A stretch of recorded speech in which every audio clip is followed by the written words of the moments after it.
மக்களே வணக்கம். நீங்க பாத்து கேட்டுக்கிட்டு ஏசிஎஸ் கிளாசிக் அண்ட் GT6 வந்து பாத்தீங்கன்னா மீண்டும் டிலே ஆயிருச்சு. தக்காளி நீ என்னடா வீடியோ போடாம இருக்குன்னு சொல்லி நமக்கு ஒருத்தர் கமெண்ட் பண்ணியிருந்தாரு. அந்த கமெண்ட் பார்த்தா நானே ஆடி போயிட்டு அசந்து போயிட்டேன். ஏன்னா ஆல்ரெடி GT6 60 FPS வந்து பாத்தீங்கன்னா பெரிய பஞ்சாயத்து தான் போயிட்டு இருந்துச்சு. அப்படிப்பட்ட சமயத்துல டிலே நியூஸ் சொன்னானா கொக்கோ கோலால போட்ட மென்டாஸ் மாதிரி ஃபேன்ஸ் பொங்கிடுவாங்க. டேய் ராக்ஸ்டார் என்னடா வேலை பார்த்துக்கிட்டு இருக்குன்னு சொல்லி கூகுள் மாமாட்ட போய் டக்குன்னு கேட்டா டிலேலாம் ஆகலப்பா, அடுத்த வருஷம் மே மாசம் பாரு ஷார்ப்பா ரிலீஸ் ஆகும்னு சொல்லி கூகுள் மாமாட்ட இருந்து ரிப்ளே. என்னடா டிலேன்னு சொன்னாங்க, பட் கூகுள் என்னடா இப்படி சொல்லுதுன்னு சொல்லி யோசிக்கும் போது தான் இந்த டிலே வந்து பாத்தீங்கன்னா அஃபிஷியல் கிடையாது, அன்அஃபிஷியல்னு சொல்லி தெரிய வந்துச்சு. இப்போ இந்த ரூமர் தான் இன்டர்நெட்ல காட்டுத்தீயா பரவிக்கிட்டு இருக்கு. அண்ட் இந்த ரூமர் கொடுத்தவங்க தான் மில்லியே. இவங்க வந்து பார்த்தீங்கன்னா கிட்டத்தட்ட PlayStation இன்சைடர்னு வச்சுக்கோங்களேன். ஏன்னா இவங்க கொடுக்குற முக்காவாசி அப்டேட்ஸ் வந்து பார்த்தீங்கன்னா PlayStation சம்மந்தப்பட்டு தான் இருக்கும். மேலும் நடந்ததும் பார்த்தீங்கன்னா PlayStation சம்மந்தப்பட்டு தான். இவங்க பெருசாக கேம்ஸ் பற்றி பேசுனதே இல்லைங்க. பட் இந்த தடவை GT6 பற்றி பேசியிருக்காங்க. அப்படி இவங்க என்ன சொல்லியிருக்காங்கன்னு சொல்லி கேட்டிங்கன்னா GT6 வந்து பார்த்தீங்கன்னா அடுத்த வருஷம் மே மாதம் ரிலீஸ் ஆக போகுது. பட் செப்டம்பர் ரிலீஸ் பண்ணுறான்னு சொல்கிற மாதிரி ராக்ஸ்டார் கூட பேச்சு போயிட்டு இருக்குன்னு சொல்கிற மாதிரி இவங்க சொல்கிறாங்க. மேலும் GT6 ஒரு ப்ரைஸஸுமே இவங்க கன்ஃபார்ம் பண்ணியிருக்காங்க. கிட்டத்தட்ட 3 எடிஷனாக வரப்போகுது. அண்ட் அதுலேயுமே ஆன்லைன் விஷயம் இருக்க போகிறதே இவங்க கன்ஃபார்ம் பண்ணியிருக்காங்க. சாரி கன்ஃபார்ம் கிடையாது, இவங்களுக்கு தெரிஞ்ச விஷயங்களை சொல்கிறாங்க. சேம் லைக் GTA5 என்ன பண்ணாங்களோ அதுதான் இங்கே ரிப்பீட் ஆகிற மாதிரி எனக்கு ஃபீல் ஆகுது. பட் பட்ஜெட் 2 பில்லியன்,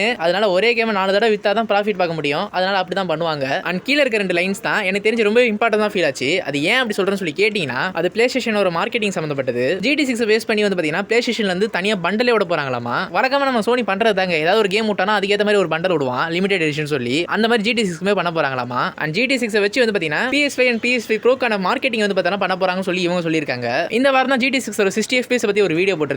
அதில் சொல்லப்பட்டது இப்போ இவங்க சொல்றதையும் சேர்த்து பார்க்கும்போது சோனிக்காரன் தான் அவன் தேவைக்காக GT6 டிலே பண்றானோ சொல்ற மாதிரி நம்ம நினைக்க வைக்குது. அதனால இதுக்கும் அவன் தான் காரணம் சொல்லி நம்மளால கம்ப்ளீட்டா அவனை குறை சொல்லிட முடியாது. ஏன்னா அடுத்த வருஷம் மே மாசம் வந்து பாத்தீங்கன்னா சோனி ஒரு எந்த ஒரு கேம் டைட்டிலும் ரிலீஸ் ஆகல. மேலும் PlayStation 6 இப்போதைக்கு எதிர்பார்க்காதீங்கப்பா, அதெல்லாம் 4-5 வருஷம் ஆகும். ஏன்னா PS5 Pro ரிலீஸ் பண்ணி வந்து பாத்தீங்கன்னா 1 வருஷம் தான் ஆகுது. அண்ட் வெனம் கேம்க்கான ரூமர் வர ஆரம்பிச்சிருந்தாலும் வெனமா GT6 சொல்லி பார்க்கும்போது GT6 தான் எங்களுக்கு வேற எந்த கேமும் வேணாம்னு சொல்ற மாதிரி தான் கேமர்ஸ் இருப்பாங்க. அது சோனிக்குமே தெரியும். அதனால இந்த டிலே நியூஸுக்கும் சோனிக்கும் சம்மந்தமே கிடையாது. இப்போ இந்த கேம் டிலே ஆச்சுன்னா இதுக்கு முழு காரணமே நம்ம கள்ள நட்சத்திரம் மட்டும் தான். ஏன்னா கேம்ஸ் டிலே பண்றது ஏதோ அவங்க குடும்ப வழக்கம் மாதிரி எல்லா கேமுமே ஒரு டிலேக்குள்ள போயிட்டு தான் வந்திருக்கு. இதையுமே நான் வேற ஒரு வீடியோல மென்ஷன் பண்ணிருப்பேன். இதுக்கு நம்ம ராக்ஸ்டார் சொல்ற ரீசன் என்னன்னா ஆப்டிமைசேஷன். GT6 வந்து பாத்தீங்கன்னா ரொம்ப ரியலிஸ்டிக்கான கேம் வரப்போகுது. மேலும் அதோட பட்ஜெட்டுமே வந்து பாத்தீங்கன்னா $2 பில்லியன்.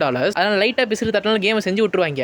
அப்படி ஒரு நிலைமை ஆயிடுச்சுன்னா ராக்ஸ்டார் போட்ட காசு எடுக்கிறதுக்கே ரொம்ப கஷ்டப்பட்டுருவாங்க. அதனால ஆப்டிமைசேஷனுக்கு ராக்ஸ்டார் டைம் எடுத்துப்பாங்க. மேலும் இந்த கேம் வந்து பாத்தீங்கன்னா 2021 தான் ப்ரொடக்ஷனுக்கே போயிருக்கு. அதுக்குள்ள ராக்ஸ்டார் வந்து பாத்தீங்கன்னா இவ்வளவு பெரிய கேம் உருவாக்குனது ரொம்ப பெரிய விஷயம் தான். அதனால அவங்களுக்கு டைம் வேணும்னா ஒன்னு எடுத்துக்க வாய்ப்பு இருக்கு. அதனால தான் டிலே ஆக வாய்ப்பு இருக்கு. பட் இப்போ இவங்க இப்படி சொல்லியிருக்கனாலேயே டிலே ஆகாது. ஏன்னா ஃபர்ஸ்ட் டிலேக்கே வந்து பாத்தீங்கன்னா நம்ம ஆளுங்க ரொம்ப பொங்கிட்டாங்க. அதனால தான் ட்ரைலர் 2 ஸ்கிரீன்ஷாட்லாம் கொடுத்து நம்மளை சாந்தப்படுத்தி வச்சிருந்தாங்க. இப்போ இவங்க இப்படி சொன்னனால பல பேர் இதை பத்தி பேச ஆரம்பிச்சிட்டாங்க. அதனால இது வந்து ஒரு பெரிய கலவரமாவே ஆயிருக்கும். அதனால ராக்ஸ்டார் டிலே பண்ணணும்னு சொல்லி ஐடியா இருந்தாலும் இப்போ அதை கேன்சல் பண்ணிடுவாங்க. மேலும் PlayStation வந்து பாத்தீங்கன்னா ஹெவியா ப்ரொமோஷன் பண்றதுக்கு 60 FPS யூஸ் பண்ணணும்னு நினைச்சிருந்தாலும் அதையும் கேன்சல் பண்ண வாய்ப்பு இருக்கு. ஏன்னா பல பேரால் பேசப்பட்டுச்சுன்னா அந்த விஷயத்தை நம்ம ராக்ஸ்டாரும் சோனியும் பண்ண மாட்டாங்க. ஏன்னா அது அப்புறமேட்டு அவங்களுக்கே அது பேக் ஃபயர் ஆயிரும். அண்ட் மில்லியே வந்து பாத்தீங்கன்னா அதிகமாக கேம்ஸை பத்தி பேசுனதே இல்லை. இவங்க கொடுத்த லீக்ஸ் வந்து பாத்தீங்கன்னா அதிகபட்சம் PlayStation சம்பந்தப்பட்டதா இருக்கும். மேலும் நிறைய அதில் தான் நடந்திருக்கு. அதனால இவங்க டிலேன்னு சொன்னது நடக்கலாம், நடக்காமலும் போகலாம். பட் இவங்க PlayStation மார்க்கெட்டிங் சொன்னாங்க பாத்தீங்களா, அது வந்து கன்ஃபார்மா நடக்க வாய்ப்பு இருக்கு. அண்ட் பிரைஸஸும் வந்து பாத்தீங்கன்னா இவங்க சொல்றது இருக்க வாய்ப்பு இருக்கு. ஏன்னா இவங்க PlayStation சம்பந்தப்பட்டு சொல்றது தாங்க நடந்திருக்கு. அண்ட் இப்போ நீங்க மில்லிய ஒரு அக்கௌண்ட்ல போய் பாத்தீங்கன்னா அந்த ட்வீட்டே இருக்காது. அதுக்கு பதில் இந்த ட்வீட் தான் இருக்கும். ஆனா எங்கேயும் சமைத்தே வாங்கிட்டாங்க போல. அண்ட் சோனி பண்டல் விடுறானோ பிரைஸ் ஏத்துறானோ அதெல்லாம் எனக்கு பிரச்சனை இல்லைங்க. அந்த PS5க்கும் 60 FPS கொடுத்துறானா நல்லா இருக்கும். ஆல்ரெடி 60 FPS பத்தி ஒரு வீடியோ போட்டிருக்கேன், அதையும் மறக்காம செக் பண்ணி பாருங்க. அண்ட் GT6 சம்பந்தப்பட்ட ஏதாவது ஒரு ரூமர்ஸ் வந்துச்சுன்னா டக்குன்னு பொங்கிராதீங்க. ஏன்னா அதிகமா வந்து பாத்தீங்கன்னா ஃபேக்கான ரூமர்ஸ்லாம் வர ஆரம்பிச்சிருக்கு இப்ப. அண்ட் நானே வந்து பாத்தீங்கன்னா ஏதாவது புதுசா ரூமர் வந்துச்சுன்னா அதோட பேக்ரவுண்ட்லாம் செக் பண்ணி தான் வீடியோ போட வேண்டியதா இருக்கு. ஏன்னா தப்பான கண்டென்ட் உங்கள்கிட்ட சேர்த்துக்கூடாது தேவை. அண்ட் இந்த வீடியோ பிடிச்சிருந்தா ஒரு லைக், மேலும் உங்க GT ஃப்ரெண்டுக்கு இந்த வீடியோ ஷேர் பண்ணி விட்டுட்டு மேலும் GT ரிலேட்டட் கண்டென்ட் பார்க்கணும்னு நினைச்சீங்கன்னா நம்ம சேனல் மறக்காம சப்ஸ்கிரைப் பண்ணிக்கோங்க. அண்ட் நான் உங்க ஏசிஎஸ் கிளாசிக் வேற ஒரு நல்ல வீடியோ சந்திக்கிறேன். அது வரைக்கும் உங்களிடமிருந்து விடைபெறுகிறேன்.